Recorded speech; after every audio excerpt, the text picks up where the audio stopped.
Welcome, everyone. I see we have a few early participants, so thank you for joining early. We'll start the webinar in 1 minute.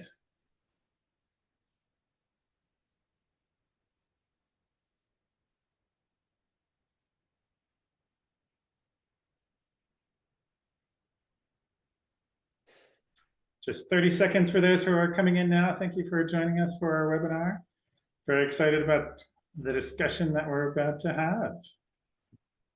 And feel free, and I'll explain this again when we start, but feel free to chat throughout the session. But any questions that you'd like the panelists to answer, you can add into the Q&A. So, well, it's time to kick off.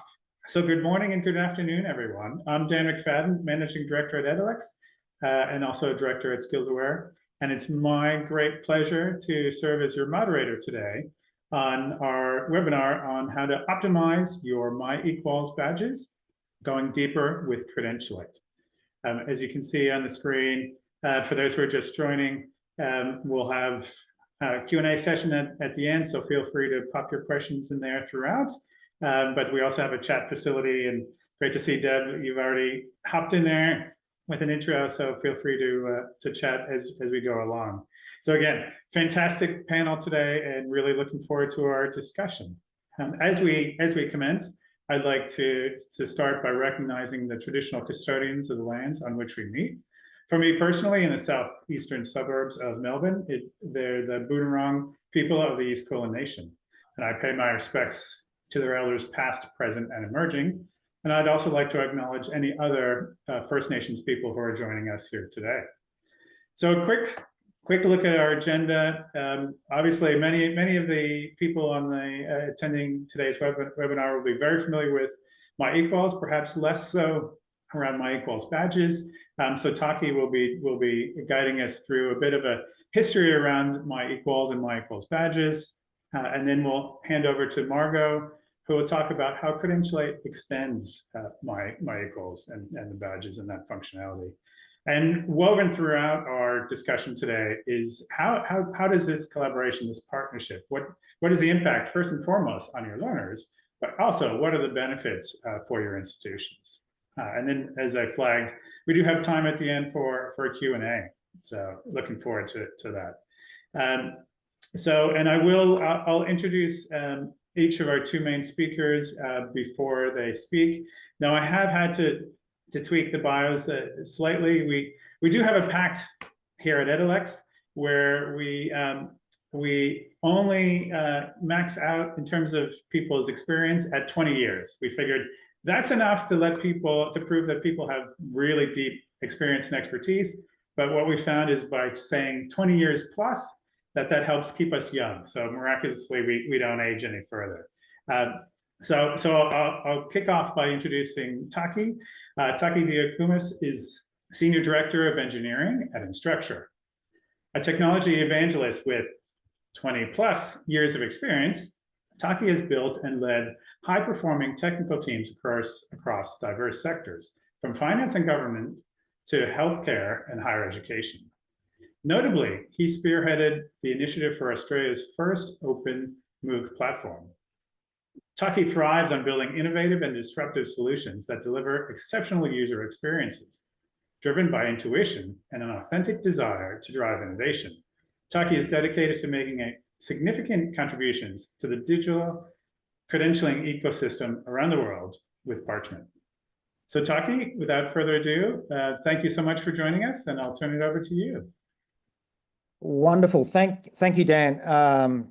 Great intro. So yes, I've been working originally as a part of an organization called Digitary that delivered the eQuals solution back in 2018, and since we're a couple of acquisitions into Parchment, and more recently as a part of the global Instructure group, sort of leading the product and the engineering team to spearhead the eQuals initiative across Australia and New Zealand. Now, eQuals was at the time, certainly, and there's been a lot more, it's become a bit of a blueprint globally, in fact. It was quite a unique initiative at the time, and launching in 2018 with every single public university across Australia and New Zealand, which is no small feat, as you can probably imagine. And really what it wanted to do was provide a mechanism and a facility to essentially support student learner mobility, which was a critical aspect and something that was being discussed all the way back to the early noughties with the Bologna Declaration, and later, with the Bologna Project, and later with the Groningen Declaration, where it was codified as a way to support and encourage learner mobility, providing them with secure mechanisms to have effective and clear, understood ways to share their academic credentials, which has been key.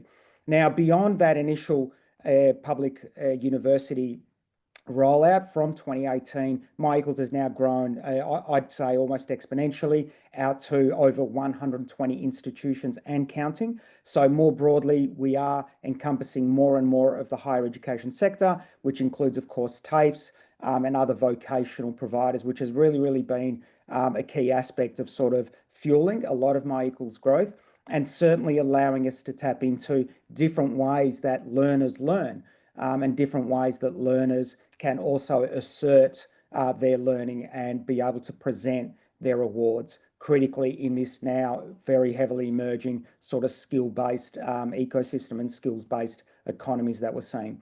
So to date, we've got just over 4 million learners, which is again an amazing feat for about 7 or 8 years in the market in Australia and New Zealand.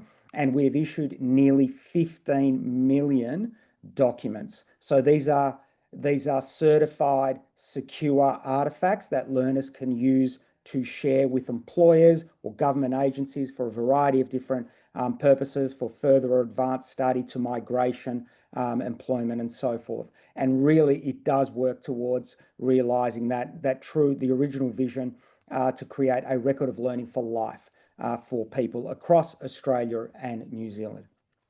Thanks. Next slide, please. Now, MyEquals, like we said earlier, initially launched as being a platform to issue documents. So by that we actually mean, transcripts and parchments and AHEGs, which is the Australian supplement to your higher education learning. And we, of course, since then have evolved the platform quite a bit. And one of the key elements that we added, or one of the key feature sets that we added, was this idea of MyEquals badges to support, again, at the time, the emerging micro-credential space. Now, what we'd like to do again with MyEquals and working, it has been quite a successful vendor and sector relationship. And we always establish working groups. We always work with the institutions to be able to sort of innovate and sort of propel our platform into the future. And MyEquals badges was one of the first key initiatives that we actually developed in putting together a working group of institutions across Australia and New Zealand to get their feedback on what they might need for their micro-credential and badging strategies, and what might be provided out of the MyEquals network and the MyEquals platform. So this really established a strong collaborative relationship between us all, or reinforced the relationship that had been established to 2018 where it launched. And we also more recently used exactly the same model with a series of working groups where we've since also included alignment with the Australian government's national micro-credentials framework. And I'm also happy to say that at the time, at least, we were the first ones to actually do so. So again, our superpower, if you like, is the closeness at which we work with the sector. We want to be responsive to the market. We want to be responsive to the education sector and the employment sector. And we want to make sure that we continue to be able to align to micro-credential frameworks in a standard and coherent sort of way to make sure that learners in particular are getting exactly what they need. Thanks. Next slide, please.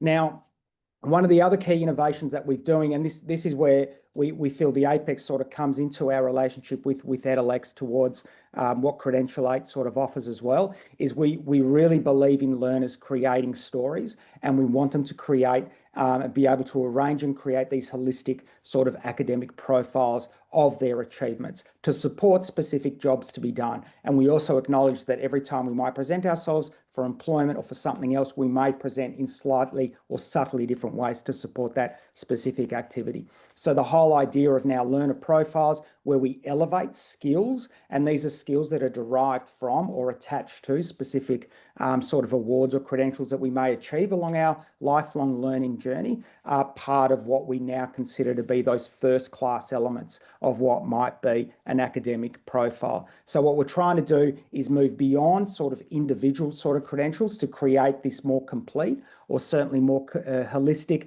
and curated, going back to that whole notion of learner agency and learner centricity being critical to what we do and how we do it, and also being able to sort of answer what employers are looking for from the sort of skills, the skills that they're looking for to fill their positions, and making sure that learners are equipped to assert their awards and their qualifications effectively.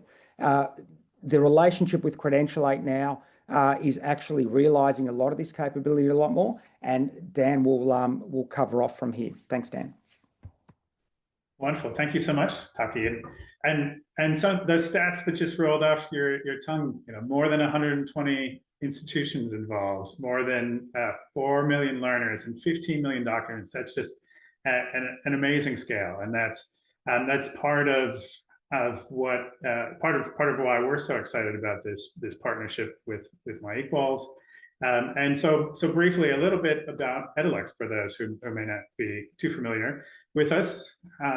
We founded Edalex about approximately 9.5 years ago. So we're not quite at that 20-year plus timelines, but still long enough. And our mission is really to help institutions and individuals connect learning, skills, and evidence. And we have a number of different platforms that support and forward those initiatives.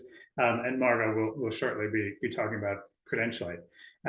But just a reminder that yes, any questions that you have, feel free to pop them into the Q&A, and we are saving time at the end for explicitly for those questions to be answered.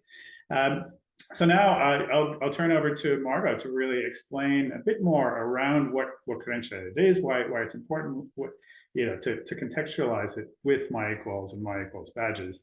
But first, before I turn things over to Margot, allow me to introduce her. So Margot is our principal skills consultant at Edalex, and Margot's her in-depth knowledge and experience of skills, the skills ecosystem, and digital credentials is a result of working in and with higher education providers and edtech leaders nationally as well as internationally for 20+ years. She is passionate about the positive impact of technology within education and the enablement of lifelong learning, learner agency, and mobility. Margot is convener of the Australian Micro-Credentials Network and consults with government, industry, and education sectors around a skills-first approach to learning and workforce. So Margot, over to you. Thank you, Dan, and thank you, Taki, for the background and context with regards to eQuals and eQuals badges. So I'm going to talk specifically around Credentialate, one of the platforms from Edalex, and what on earth it is. So I think with Credentialate, think of us as the skills plumbers, sort of lurking in the background, connecting all of the data dots, and being able to translate that into something meaningful for the learners, so that they can tell their story of what they know and can do. Our superpower is being able to integrate with your existing systems, and to work with your models, and to really make all of that represented and recognized for the learner. So we have designed Credentialate for the learner, but the technology itself works within your institution. Next slide, please, Chris. So how do we add value? Like, how do we really augment this thing called badges, right? And so we all know that badges are the digital badging standard is a wrapper that sits outside, the cryptographic wrapper to ensure that mobility and to ensure that security. But in the middle of this wrapper, inside, is really what counts. And so what we are aiming to do with Credentialate is really pack that data with as much information, personal information about the learner so that they can tell their story. And that really relates and revolves around evidence. How can we put the evidence of learning within that badge so that when an employer sees it or when even a learner wants to tell their story, they have the tools to do it. We did an efficacy study with Victorian government actually, and an international university and one here in Victoria, University of Melbourne. And what we found was after learners had received their digital badge with their personal evidence record attached, their confidence in being able to talk about what they know and can do increased by 76%.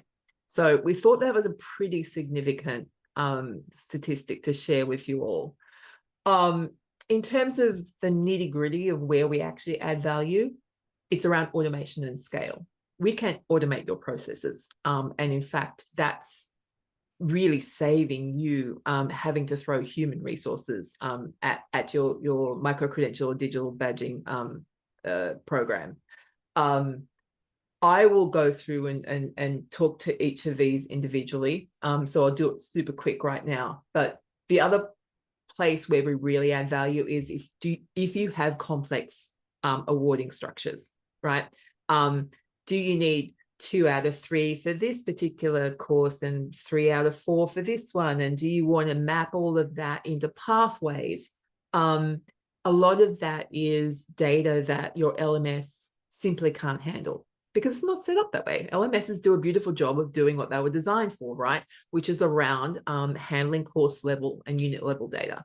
But what we do with skills is that those skills are not sitting just in one place. They're sitting across different courses, different assessments. So that's what we do. We can take all of that complex data and map it into something that is meaningful for learners and eventually meaningful for employers.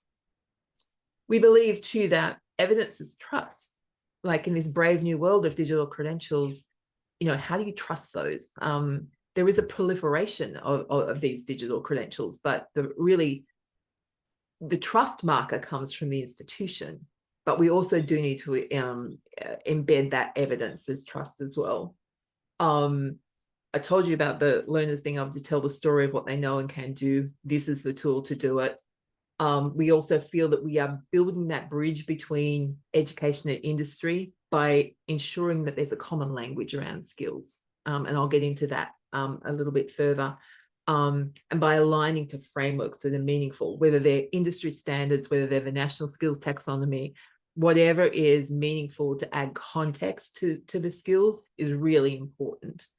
AI is upon us. There was a recent TEXA report looking into how assessment models can be adapted and augmented in this age of AI. And one of the things that was promoted as something for universities and institutions to look at is this notion of programmatic assessment.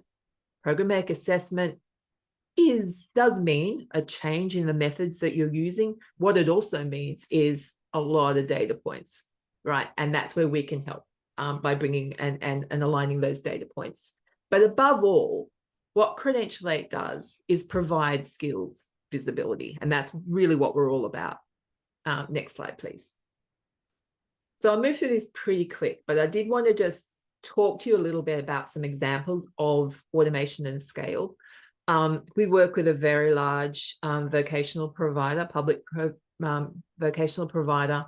And what we do is we enable their micro-credentialing strategy and their micro-credentialing program. That means that they've got 85,000 enrollments across 150 micro-credentials. At the moment, they're running at about a 74 completion rate, which means that they're issuing 63,000 badges.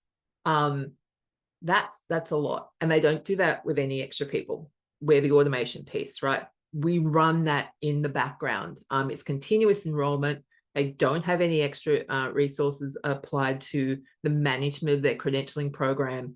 But more importantly, what it does is it promotes a seamless user experience, right? They've got a 90+% learner satisfaction rate. That means that they don't see all the stuff happening in the background.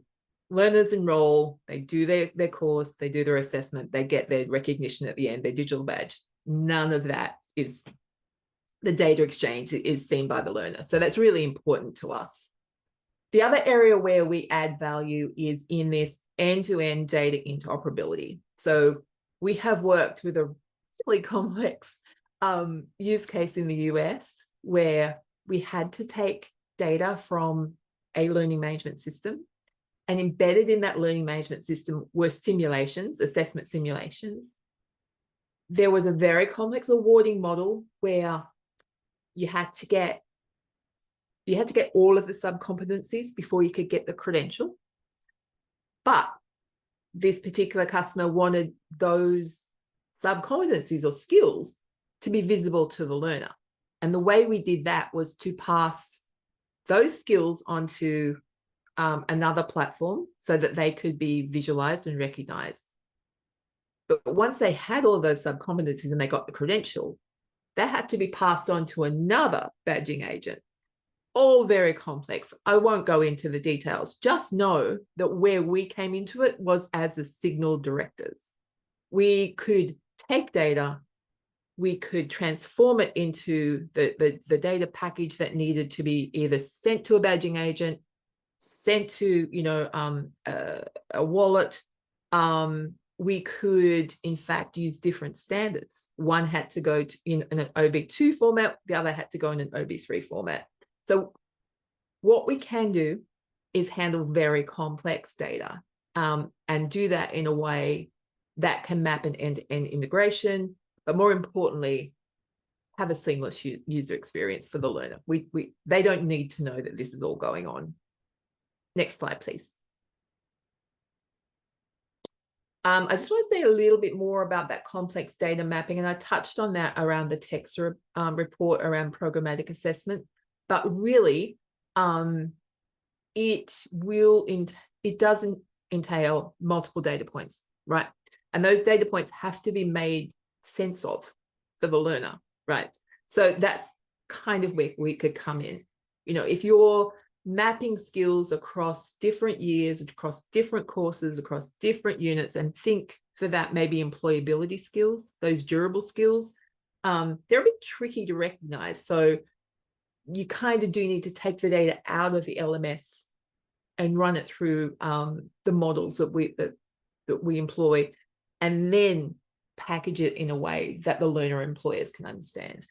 The other way is some of the industry standards or professional licensure that needs to happen, like the national teaching standards, they've got some really tricky awarding models as well. So if you're thinking that you might want to actually represent that and recognize that for your learners, we can certainly handle that too.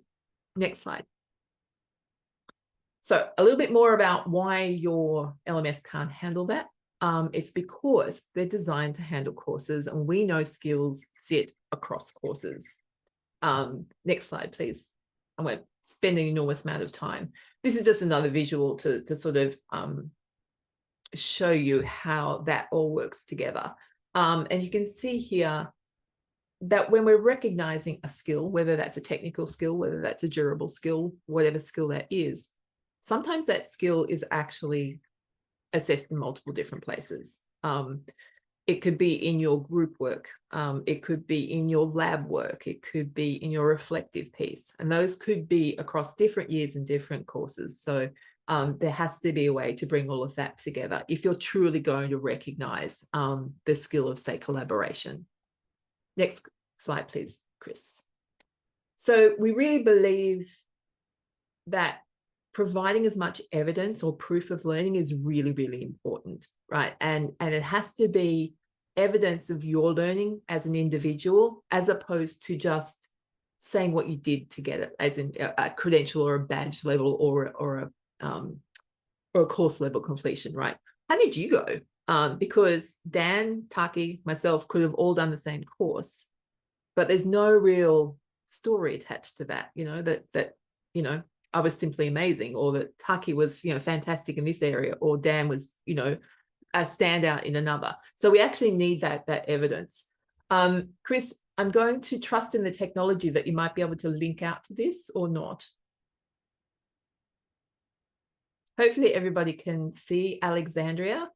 And as Chris scrolls down through the personal evidence record, you can see that we have broken down that overarching competency or credential into what we are calling skills. All of this is configurable to your institution or your college model. We're just the tech enabler. We don't really mind what you call it and what you represent. So all of this is configurable. You can see here we've also got skill definitions. And Chris, I don't need you to click out onto that. Oh, we're going there. That takes you out to, in this case, it was taking you out into OpenRSD, which is our library for storing and sharing contextual skill statements. But it could be any skill definition. It could be Sophia. It could be your industry standards. It could be your institution's graduate attributes, right? But having those multi-level skill definitions and richness of the data, as Taki said, when you're starting to create a profile of what you know and can do, like in the eQuals learner profile, granularity around skills is really important. And being able to have the ability to speak a common language is also really important. I envisage a world at some point where the skill definition that we're clicking out to might be the national skills taxonomy, right? So we're kind of layering and building all of these building blocks in preparation for a vision or a world where we might get to one day.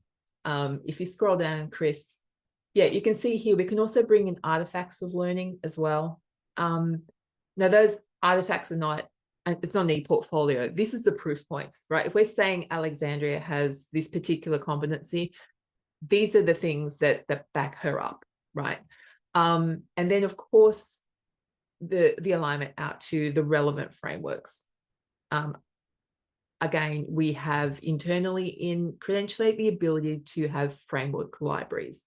So all of this, you know, once we set it up and once we map to what you want to recognize, this is all automatic. And then we pack all of that. And if you can scroll up again, Chris, please. Chris is being a beautiful assistant in the background. Yeah, click on the badge and it takes you out to, you guessed it, your eQuals badge. And you can see down there in the left-hand corner, it says learner evidence. If we click on that view evidence, then you're coming back into that personal evidence record. So that is all data that sits within your learning management system or where your assessment lives. It's usually in a learning management system. Thank you, Chris. Back to the slides. Oh, just flip to, yeah, that's really small. We will share the links with you. So don't worry about that. You can go and explore that personal evidence record yourself. Now, I did want to touch, yeah, thanks, Chris, onto the dashboard. I did want to touch on this notion around skills visibility, right? We tend to think around digital recognition as doing a piece of learning, getting a digital credential for that, or several pieces of learning, or combined pieces of learning. But what about if you're in K-12? You know, what about if you've got no real use for 1 million badges or even a badge at this point in time? You're 13, you're 14. You might have use for it when you're 15 and you want to get a job, your first job. But do we really need to be baking all those badges? So what we can do also at Edalex is take data from a learning management system, bring it into Credentialate and run it through all of the models that you as an institution have decided, but then push it back into the learning management system in the form of a dashboard. And we do this with our wonderful friends at Instructure. You'll notice for those that use Canvas, this is a Canvas dashboard. And the learner dashboard sits as an insertion into that. And so we harvest the data from Canvas. We do that daily. We run it through the models that have been set up in Credentialate and we push it back into that dashboard, and the students and their parents and carers and the teachers all have 24/7 access into that. And so when they're ready and they've reached the level of mastery that they want to recognize, we bake that badge and put it into their backpack. So it immediately has utility for them at that point in time. But until then, they don't need all those badges. They just want to know what their progression of learning is looking like. So we can do a lot in the background with the data and make that visible and represented to learners and institutions in the way that they want it represented. So I will stop there and hand over to Taki. Oh, one more thing. Forgot about this slide.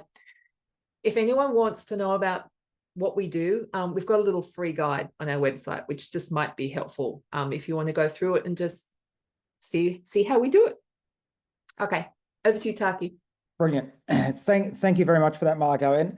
And look, I think between us now, I hope we've started to unpack the possibilities here, and you've got a pretty good idea of the very, very natural symbiotic even relationship between the two platforms, where really truly not only you as institutions or issuers or educators can support your learners in their learning journey, but critically learners can now effectively and securely truly assert in a clearly understood way what they've learned, what they've achieved, how they've achieved it, how to clearly measure it in a slightly more granular way to what you've probably seen before. And that is a really, really key piece. I especially liked, Margot, how you went back and forth between the two platforms. And again, that reinforces our new relationship and really sort of talks to that complementary nature between both of us.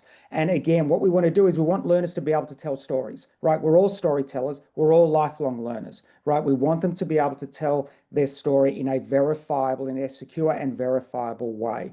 And in this new skills-first economy, we want them to be able to have a skills USB. We want them to be able to very easily plug into any ecosystem they need to in order for their job to be done, for their progress, and be able to sort of lean on the capability provided by both of these platforms. Critically, it is a foundational piece. Critically, it provides that scaffold not only for learners and all the recognition and all the elements that we've talked about, but for us. And by that, I mean from a technological and product sense, where we're able to innovate more effectively because we're able to borrow from each other. We're able to sort of broaden the ecosystem, enhance the capability for both institutions as issuers, but again, critically for learners, improving their agency and improving their ability to tell a coherent story. So I look forward to our relationship between Instructure and Edalex, between eQuals and Credentialate, of going further and going beyond even what we've got. And I hope, again, that you've been able to get a great idea of how both platforms can enhance your offering and, again, critically, enhance a learner's journey. Thanks. Perfect. Thank you, Taki. And let me echo what you said, Taki, as well as your points, Margo. What you're seeing here is reflects years, being in the same ecosystem, the skills recognition space. We've been very active participants in the working group that Taki flagged early in the session. We've been long-term partners with Instructure and have put a lot of work into ensuring there's really a smooth, scalable integration between the platforms. And as you saw, again, being able to flip seamlessly back and forth between the platforms. The learners don't care; they don't need to. Institutions don't have to worry about that. We've put a lot of work behind the scenes to make sure it's a really smooth and informative and confidence building experience for the learners. So we are now at the Q&A stage. So please feel free to pop your questions into the Q&A. I've got a couple of my own to kick things off, and we have gotten some as well. But Taki, maybe coming back to you, and again, those numbers that you mentioned, the scale at the beginning, and also having heard more of the story around the foundation of and formation of eQuals and its evolution over time. Can you talk a bit about the network effect and the expansion, not just across Australia and New Zealand, but globally, and a number of other countries that also are employing the same technology? And we know students, everyone's a global citizen these days. So yeah, how can this reinforce and support them? Awesome. Thanks for that, Dan. It's funny.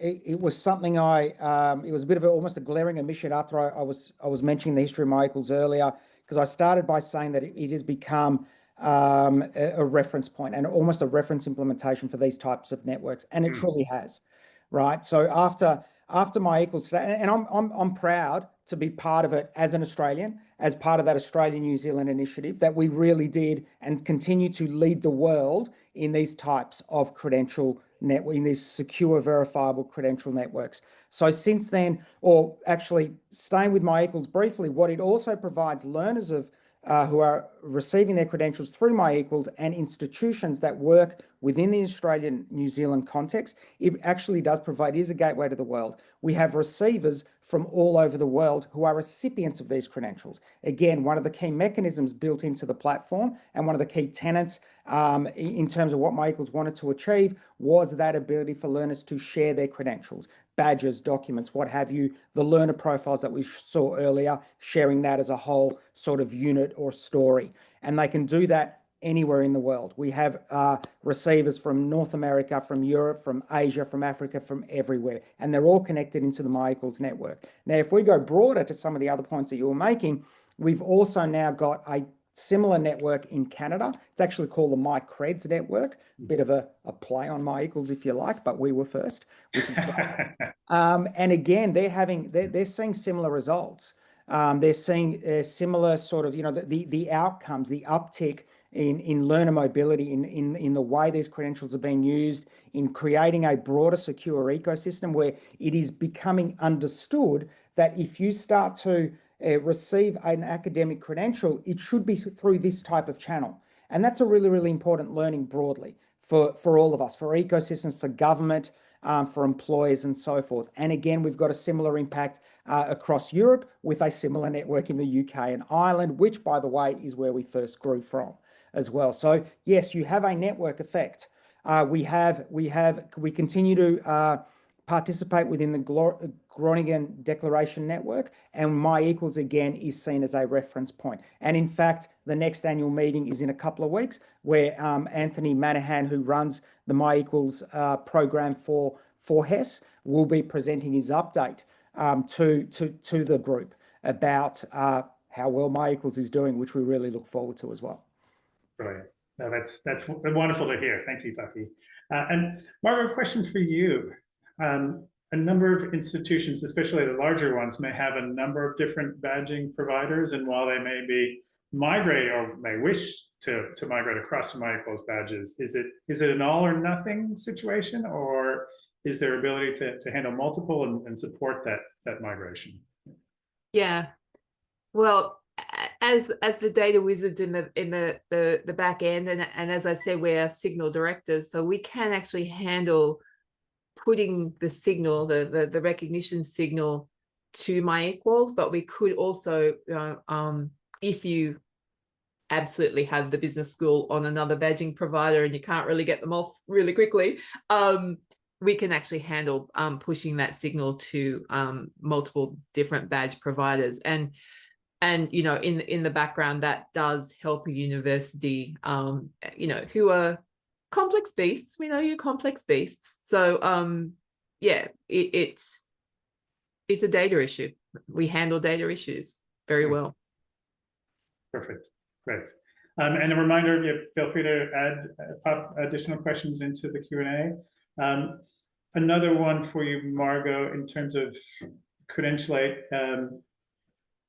does it integrate with Canvas? Like you showed the learner dashboard, but yeah, so can we pull, the question is around pulling data out of Canvas. Yes, easily. Yes. It's what we do best, and we work best with Instructure, because the way that they have set up their technology makes it easy for us to access the data that we want to and can access. We have a really that dashboard I showed you, that's an incredibly complex model and data web that sits underneath that, right? Can you imagine across a high school, across all of the subjects, across all of those assessment points, and across a mastery model, like a 5-point mastery model? We are gathering that data from the mastery gradebook every day and mapping it and pushing it through models and putting it into that dashboard. It's incredibly complex. So yes, we can. Brilliant, great. And now a question for both of you. I think some institutions will have MyEquals badges, but not Credentialate. Some may have Credentialate, but not MyEquals. Some may have both already. Where do they start? How does this work? It's a good question. I'll add my bit, Margot, first, if that's okay. So I actually don't think it matters. You can start on either one of those, and you can work with integration. So one of the key elements, obviously, I guess the meat in the sandwich here in the relationship was the fact that we built a technical integration between the MyEquals platform and Credentialate. So that channel exists now, right? So once you can either be issuing on the MyEquals platform already and want to take up that enhanced capability or that additional capability offered by Credentialate, and working with Edalex, they will then sort of essentially turnkey the integration back into MyEquals, which would allow you to do all those magical things that Margot talked about while still having your badges issued through MyEquals, so that learners continue to get that holistic view of all their credentials through your institution. Margot, did you want to add anything else? No. Yes, it's pretty straightforward, to be perfectly honest. Like, we have the integration happening now. We work really closely with the MyEquals customer service managers and your institutional managers. So yeah, just reach out. It's pretty straightforward, to be honest. Yes, we are an enhanced piece of MyEquals. So yes, you will have to work with Edalex as well. But kind of think it might be worth it. And it's a proud Australian company. Yeah, we're here, so wonderful. Another question that's come in is and I think this is probably more so for you, Taki. How has the MyEquals community taken to badges and granular skills as a whole? It sounds like it's come together well on transcripts, etc. But what about badges and micro credentials? Yeah, good. Look, that's a really good question, and ultimately, the success of any initiative like this, especially with quite a few years down the track now, with a lot of data to collect and reflect on, we can actually say that the badges initiative and the progress that we've made and iterative evolutions that we've made since on the platform have worked actually quite well. Now, look, off the top of my head, and I might get these numbers wrong because I didn't actually pre-can them. We're pushing on about 100,000 badges that have been issued across the MyEquals network.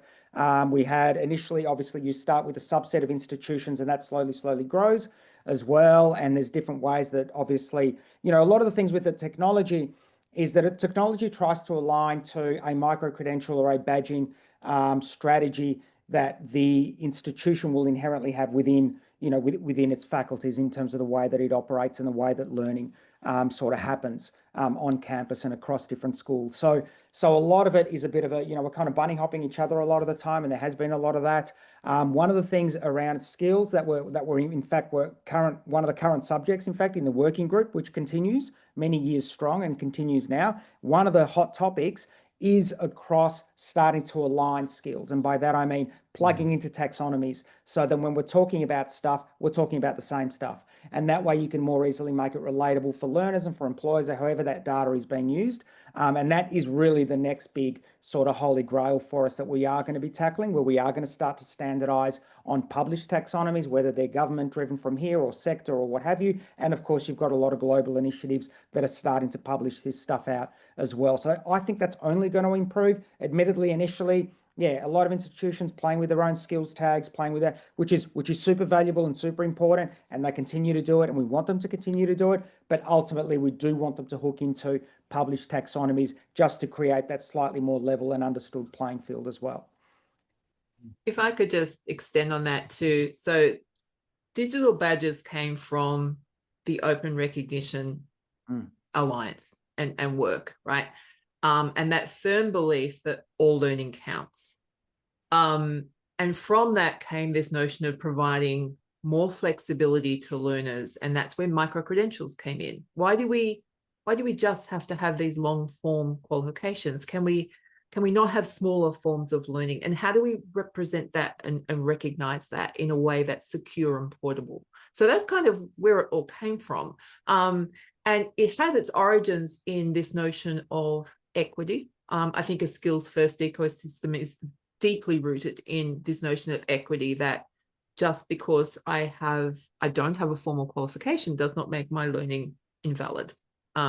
Or if I have been in the Scouts movement or in Surf Lifesaving, where it is non-formal but structured learning, why does that not count as well? And so that's sort of where it all came. I think in Australia, I'm going to say something a bit controversial, but micro-credentials got hijacked a little bit by the higher education community. And they tried to fit it into formal qualification structures that we have around the AQF. And I applaud that, because it is a mechanism to augment your already formal learning structures. But there's a whole bunch of micro-credentials and a whole bunch of learning that can be captured around digital badges as well. And so that's what the market's grappling with, right? You know, we've known about formal learning qualifications, and that's kind of where our heads go first when we talk about learning.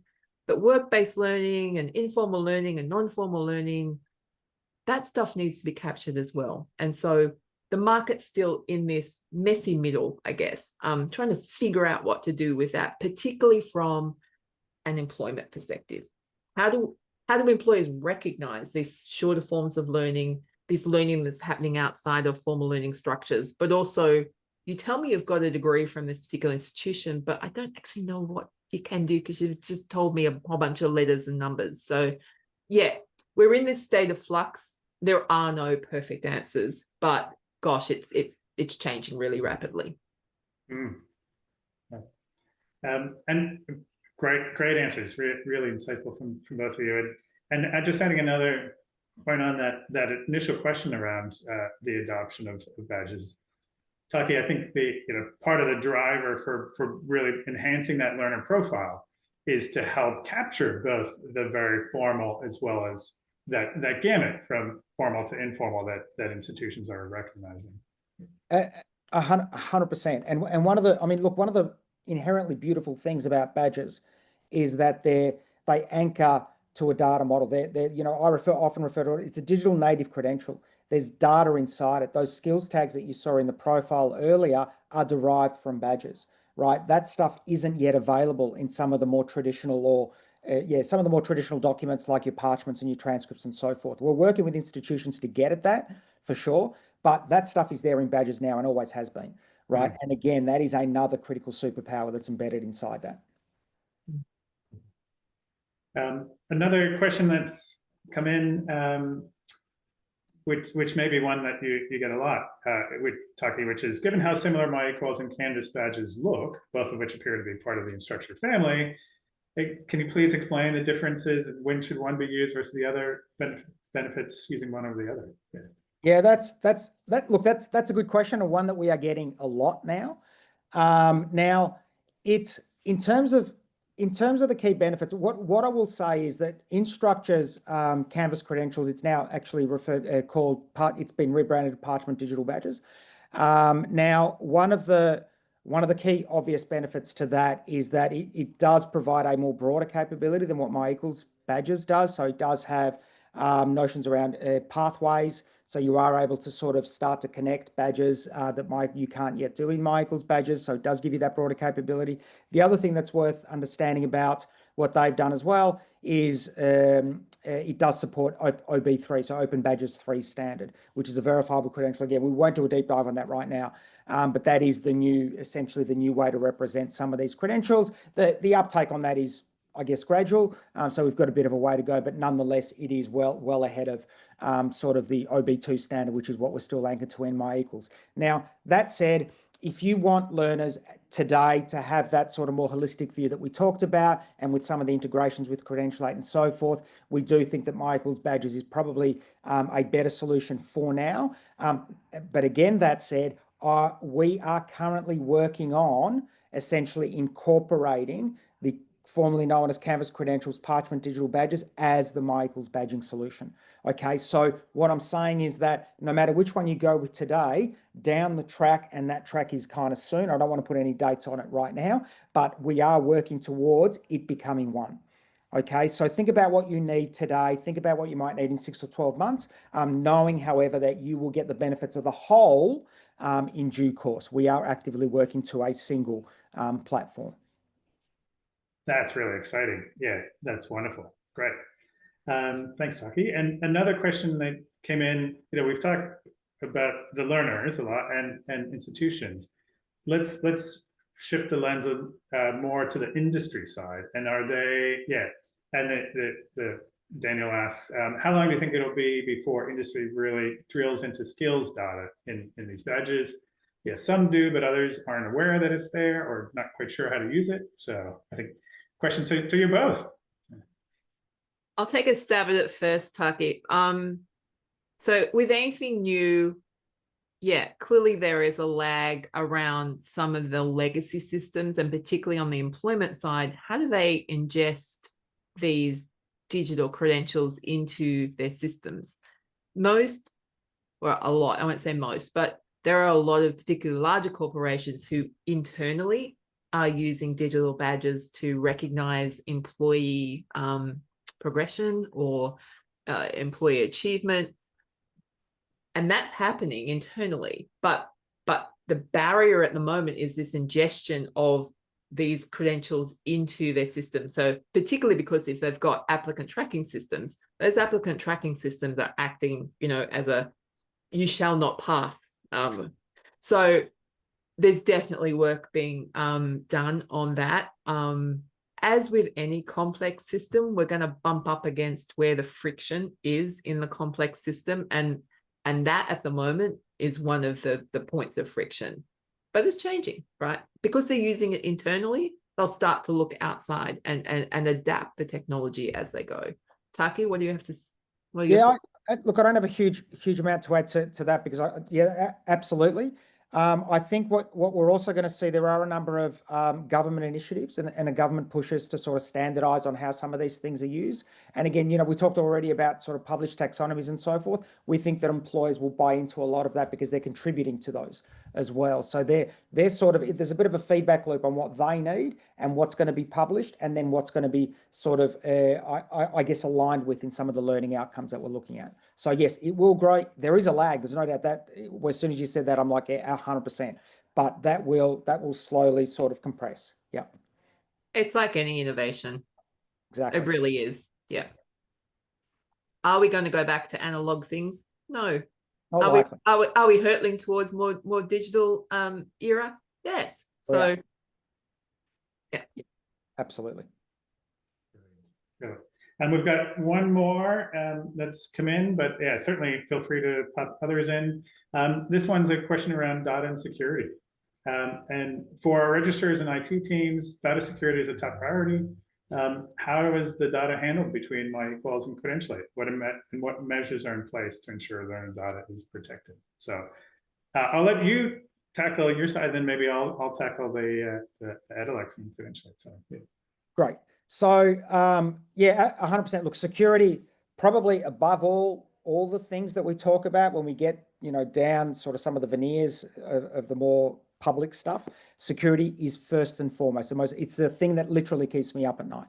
Now we have obviously security is critical to our development process. Security is a critical element of our infrastructure. All our data is hosted in secure data centers in Australia. By the way, everything is resident within Australia, and any integrations that we have between platforms like with Edalex and Credentialate, we do through secure channels using a variety of different sort of mechanisms that are available to us. So we do have sort of, I'm going to call it a closed API and a closed sort of subnet between our networks to make sure that the data is secure and encrypted in transit, at rest, and so forth to the highest standard that we can both support as well. Dan, if you want to add. Perfect. Well, echoing what you said, all of our data stored here in Australia, ISO certification, for us. So yeah, that's it. Security is job one. So that's of utmost importance. So